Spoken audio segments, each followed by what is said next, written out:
आपल्या हॉटेलचा सर्व्हिस जिना आणि बिल्डिंगमध्ये वर जाण्यासाठी वापरला जाणारा जिना खूप खराब झाला तर स्टाफ तोच धुवून घेत होता. संध्याकाळी बँकेटला 80 लोकांचा प्रोग्राम होता.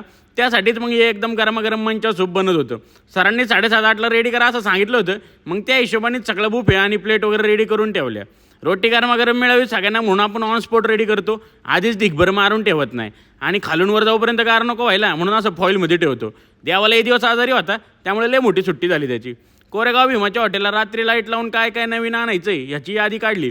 मित्रांनो, आपल्याच परिवारमधून एक कॉल आला होता. त्यांची शंका होती की फास्ट फूड आयटम्स विकताय सध्या, त्यांना मेनू वाढवायचा होता. तर तुम्हालाही शेअर करतो जे त्यांना सांगितलं. माझं असं मत असेल की आत्ता जे आहे त्याबद्दलच काय वाढ होता आलं तर रिस्क आणि खर्च दोन्ही कमी होतो. म्हणजे हाय त्या सॉसमधून काय नवीन कॉम्बिनेशन करता आलं तर भारीच ना.